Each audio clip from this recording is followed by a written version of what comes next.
What's going on, everyone? Welcome back to the Glass Garage, where we make detailing simple. My name is Sak, and today I have something special for you guys. So we have a little project. So we already finished doing the ceramic coating and everything on the 2024 BMW X5. So if you haven't seen that video, go ahead and watch that. But also, now this is a little project. So this is a 2013 Subaru Forester, and the owner wants to make it look almost as brand new as possible. But in terms, we're gonna remove the oxidation, do a quick little engine bay cleaning. Obviously the whole exterior, my wife already started with the interior as I was doing the X5 because it's a lot of work for this vehicle, so it's a huge transformation. But I think my wife recorded a bit of the interior, the way it looked. So hopefully she recorded it in, widescreen and not horizontal or vertical. And then I'll put it up so you guys can go ahead and see. Before it was a disaster. But now I'm going to show you the exterior, do a quick walk around and show you what we're working with. And also all the products will be down below in the description. We're going to use a bunch of everything to go ahead and clean this up. So all the products will be down below just to make sure we get the best results. Also, we'll be sanding down the headlights, do a headlight restoration on this, see how much of the headlights we could go ahead and do. If I can't do anything more than what the customer is paying for, then we're just gonna leave it as that. It'll be a lot cheaper for them to just replace these than going ahead and paying me to sand it down all the way and then spray them clear coat. So yeah, so let's go ahead and get started. Alright everyone, so let's go ahead and get started with this detail. So pretty much at first, before we do anything on the exterior, I like to start off with the engine bay because it is the dirtiest part, and we're going to be spraying water, not necessarily spraying water, but spraying chemicals on there, and we're going to be rubbing up against it. So we really want to take care of all this dirt, leaves, and everything out of the engine bay, clean the engine bay completely, and everybody has their own approach to go ahead and do it. I don't like to introduce any water.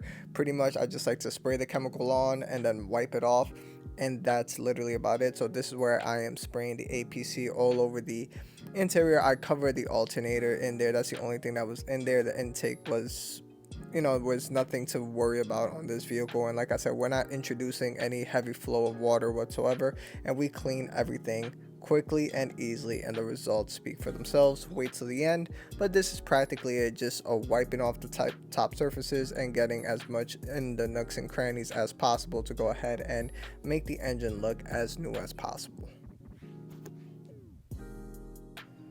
So once we're done with the engine bay cleaning, we go ahead and move on to the exterior part, and pretty much we start off with the wheels and tires. I am using extra tough wheel and tire cleaner diluted 1:1 with a little bit of NV Snow Plus. That way I get a little bit more work time, and we did about 2 rounds on the wheels and tires to go ahead and get them deep clean.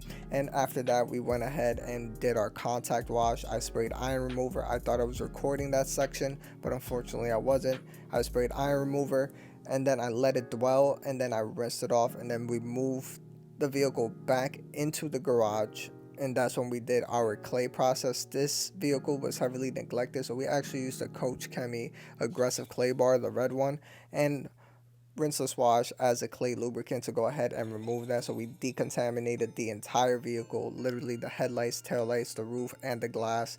And then we brought the vehicle back out to go ahead and apply spotless on the paint. That way we could remove all those embedded water spot minerals first before we go ahead and do any polishing, because if we start polishing without using a water spot remover, what happens is we're digging those water spot minerals deeper into the paint, and then what's going to happen is they will resurface in the future. So we really want to go ahead and take care of the minerals, and especially since it's dark outside, it even worked more into our favor because we had more dwell time to go ahead and let those water spot minerals literally get pulled away. Alright everyone, so we're up to the paint polishing step. So what we're going to go ahead and do is just a one-step paint enhancement. This vehicle has a lot of deep scratches, swirls, but we're going to go ahead and just remove the layer of oxidation and just bring it gloss. There's no need to compound and polish something that has permanent bird etchings, deep gouges here on the roof. So we're just going to go ahead and brighten up the paints. There's no need to charge a customer for something that they don't need, and this is going to make the vehicle look 10 times better. Just look at the headlights. The headlights are completely restored. Just looks 10 times better and newer that's what we're gonna do with the paint, is just go ahead and just make it as clean as possible, as glossy as possible, so it could just shine up again. And then afterwards, we're going to do the plastic trim, and we're gonna see if that'll be doable, mainly for the other parts of the areas. Obviously, that is an accident that happened, but it's still faded nonetheless. But this is what we're dealing with, and you as a detailer should be straightforward with your customer on what is actually needed, because this is all just deep scratches, gouges. There's no need to charge for a two-step when all these deep scratches are not going to be able to come out. So I went ahead and paired the DIY detail wool pad with Owner's Pride compound, and this combination was phenomenal. It was able to go ahead and remove that oxidation, as well as 50% of the scratches and swirls that was on the paint, which is just a phenomenal job. And this paint was relatively soft, but this was much more than what I was expecting and what I even told the customer that was going to happen. And the results literally speak for themselves. So wait till the end and you'll see the complete difference from the left side and the other side on the amount of correction capabilities we got, and we just continued this combination around to the entire paint. So here are the results after the paint polishing step, and of course it looks amazing, but we do have to add a little bit of protection. So I like to go ahead and add ceramic gloss, which will give it about 3 to 4 months of protection, and it will definitely get through the winter. Of course, give it protection, and the main thing is going to give it a little bit more gloss as well and make the paint pop. And we apply this all over the paint. And then for the headlights, don't forget we did restore the headlights, and what I used was DIY detail panel prep to go ahead and prep the headlights. And I already had a ceramic coating that was slightly open about 2-3 weeks ago, which is Owner's Pride ceramic coating, and I went ahead and applied it to the headlights. That way the headlights are fully protected, and that's about it. So I'll see you guys in a bit.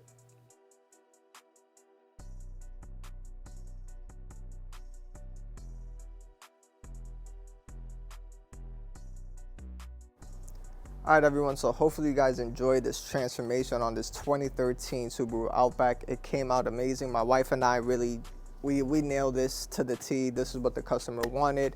He called, he just said, look, I just need something to make it look its best based on the condition it's in. And of course we made it look 10 times younger. And all the products will be down below in the description of what we used.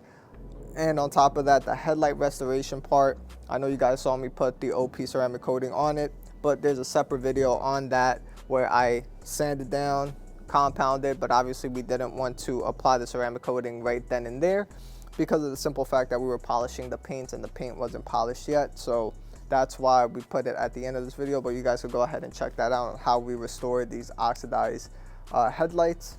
And then for the paint, we used the DIY detail wool pad with the OP compound to go ahead and get this finish, and then we topped it with ceramic gloss to give it some protection. That way it could last at least through the winter. And then of course for the plastic trim, he asked for a trim restore as well, so we went ahead and restored the black plastic trim with solution finish, and it hid that white beige stain pretty well, so hopefully it holds up for as long as possible that way. And that's about it. Right now it looks a bit glossy, yes it is, but that's because we haven't knocked it down. 20 minutes hasn't passed. I like to leave it as long as possible before I knock it down anyways, so that way it penetrates deeper into the pores of the plastic. But overall, let me know what you guys think. Hit that like button, hit that subscribe button, and other than that, I'll see you guys on the next one. Peace.